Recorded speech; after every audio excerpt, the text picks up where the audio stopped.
नमस्कार, मी प्रतीक्षा. आवाज इंडिया मराठीमध्ये आपल्या सर्वांचं स्वागत आहे. तर एक नजर टाकूया आजच्या टॉप 20 महत्त्वाच्या घडामोडींवर.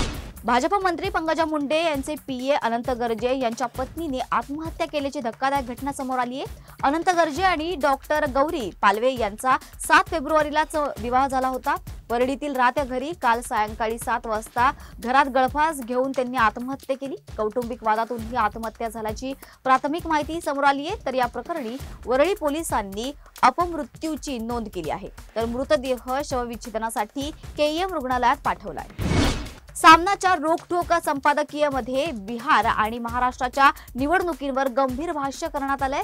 निवडणूक आयोगावर हायजॅकचा आरोप करत हा निकाल जनादेश नसून ज्ञानेश कुमारचा जनादेश असल्याचा दावा करण्यात आलाय. तर भाजपने जनमताशिवाय जिंकलेल्या विजयामुळे लोकशाहीच्या घसरणीवर चिंता व्यक्त केली जाते. मुंबईतील गेटवे ऑफ इंडिया इथे दिव्यज फाउंडेशनच्या कार्यक्रमात उपमुख्यमंत्री एकनाथ शिंदे आणि मुख्यमंत्री देवेंद्र फडणवीस यांच्यातील अंतरामुळे दुराव्याच्या चर्चांना उधाण आले. मुख्यमंत्री कार्यालयाने स्पष्ट केले की मुकेश आणि नीता अंबानीसाठी राखीव आसनांमुळे कार्यक्रमातील शिंदे आणि फडणवीस यांचा वेगळा आसनक्रम होता आणि दोघांमध्ये कोणताही दुरावा नाही. महाराष्ट्रातील स्थानिक स्वराज्य संस्थांच्या निवडणुकीच्या पार्श्वभूमीवर सर्व पक्षांनी प्रचार आणि हालचाली सुरू केल्यात. दरम्यान उपमुख्यमंत्री अजित पवार यांनी धाराशिवमध्ये सांगितले की जिल्हा परिषद निवडणुका पुढे ढकलल्या जाऊ शकतात, कारण जिल्हा परिषदेतील आरक्षणाच्या प्रकरणावर अद्याप कोर्टात सुनावणी चालू आहे, असं अजित पवार यांनी सांगितलं. स्थानिक स्वराज्य संस्थांच्या निवडणुकीच्या पार्श्वभूमीवर शिवसेना शिंदे गटाने मराठवाड्यातील सर्व जिल्ह्यांमध्ये ज्येष्ठ नेते, आमदार आणि खासदारांना जिल्हा संपर्क प्रमुख म्हणून नियुक्त केलंय. उपमुख्यमंत्री एकनाथ शिंदे यांनी संपर्क प्रमुखांना निवडणुकीच्या कार्यक्रमापर्यंत जिल्ह्यातच राहून काम करण्याचे आदेश दिले. उपमुख्यमंत्री एकनाथ शिंदे यांनी स्थानिक स्वराज्य संस्थांच्या निवडणुकीत महायुती म्हणून लढण्याची मागणी केली आहे. मात्र काही ठिकाणी अडचणींमुळे अंतर्गत वाद निर्माण झालाय, असं उद्योग मंत्री उदय सामंत यांनी सांगितले. रायगड जिल्ह्यात 7 ठिकाणी महायुतीत लढत असून जिथे शिवसेना स्वतंत्रपणे लढते तिथे विजय निश्चित असल्याचा आत्मविश्वास देखील त्यांनी व्यक्त केलाय. माजी आमदार अनिकेत तटकरे यांनी महेंद्र दळवींच्या वक्तव्यावर हल्लाबोल करत असं म्हटलंय की सुनील तटकरे यांनी भाजपमध्ये प्रवेश केला नाही आणि सर्व पक्षांशी घनिष्ठ संबंध राखतात. दळवींचे आरोप खोटे असून ते फक्त टीका करण्यासाठी वक्तव्य करत आहेत. जालन्यातील परतूर नगरपालिकेच्या निवडणुकीत भाजपने नगरपालिकेसाठी स्वतंत्र उमेदवार उभा केलाय. रावसाहेब दानवे 40 वर्षांनंतर बबनराव लोणीकरांचा बालेकिल्ला परतूरमध्ये दाखल झाले. तर मंचावर दोघांनी वैमनस्य संपल्याची घोषणा केली आणि संपूर्ण जिल्ह्याचे राजकारण एकत्र असण्याचा निर्धार देखील जाहीर केला. तासगाव नगरपालिकेसाठी वंचित बहुजन आघाडी आणि संजय काकांची स्वाभिमानी विकास आघाडी यांनी आघाडी केली आहे. तर यावेळी वंचितचे नेते सुजात आंबेडकर आणि माजी खासदार संजय काका पाटील यांनी प्रचार सभेत सहभागी होऊन उमेदवारांच्या प्रचाराचा शुभारंभ केला. सुजात आंबेडकर यांनी सांगितलंय की संजय काकांच्या मदतीमुळे आघाडीचे उमेदवार सध्या आघाडीवरच आहेत आणि भविष्यातही निवडणुका एकत्र लढण्यास ते तयार आहेत. पुणे पोलिसांनी मध्य प्रदेशातील उमरती गावात बेकायदेशीर शस्त्र निर्मित करणाऱ्या 4 कारखान्यांवर छापा टाकलाय. पोलीस उपायुक्त सोमय मुंडे यांच्या नेतृत्वाखाली राबवलेल्या या कारवाईत 36 जणांना ताब्यात घेतलं गेलंय. तर प्राथमिक तपासात असं समोर आलंय की तिथे तयार होणारी हत्यारं पुण्यात पाठवली जात होती. या रॅकेटमध्ये सहभागी इतर आरोपींचा शोध अद्याप सुरू असून सर्वांवर गुन्हे नोंदवले जाणार.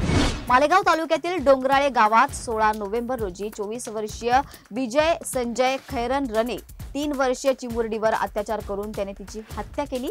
पोलिसांनी आरोपीला ताब्यात घेतलं असून महाराष्ट्रभर या घटनेवर संताप व्यक्त केला जातोय. महिला आणि बालविकास मंत्री अदिती तटकरे यांनी कुटुंबाला मनोधैर्य योजनेअंतर्गत 10 लाख रुपये मदत दिल्याची माहिती दिली आहे. शिरपूर इथेही चोरीच्या संशयावरून 14 वर्षीय मुलाला अमानुषपणे मारहाण केली गेली. ट्रॅक्टरची लाईट चोरल्याचा संशय घेऊन मुलाला अपहरण करून लोखंडी बैलगाडीला बांधले, मारहाण केली आणि आग लावण्यात आली. गंभीर जखमी मुलावर शासकीय रुग्णालयात उपचार सुरू आहेत. पोलिसांनी या प्रकरणी 2 आरोपींना ताब्यात घेतलंय. पुणे जिल्ह्याच्या खेड तालुक्यातील निमगाव इथल्या भोंडवे वस्तीत बिबट्याने शाळकरी मुलावर हल्ला केलाय. यश गणेश भोंडवे या मुलाला जखमी अवस्थेत रुग्णालयात उपचार सुरू आहे.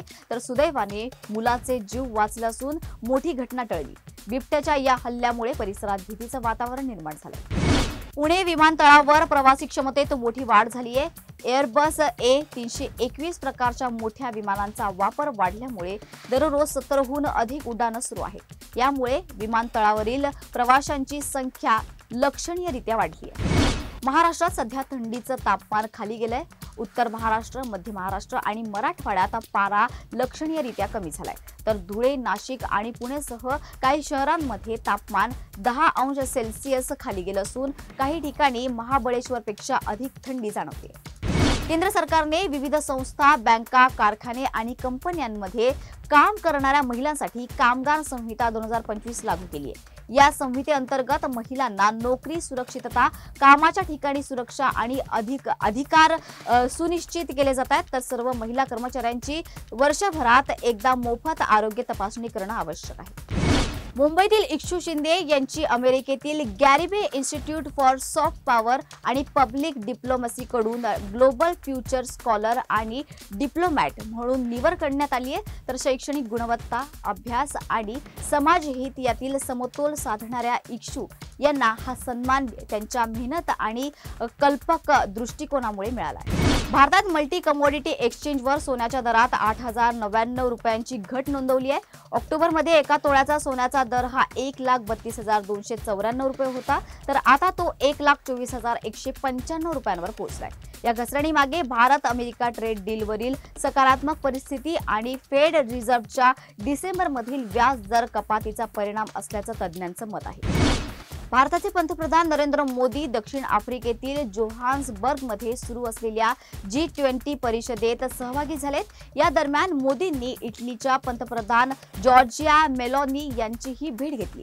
भारताने या परिषदेत मादक पदार्थ, दहशतवाद आणि आरोग्य आपत्तींवर एकत्रित काम करण्यासाठी global health care response team स्थापन करण्याचा प्रस्ताव मांडला.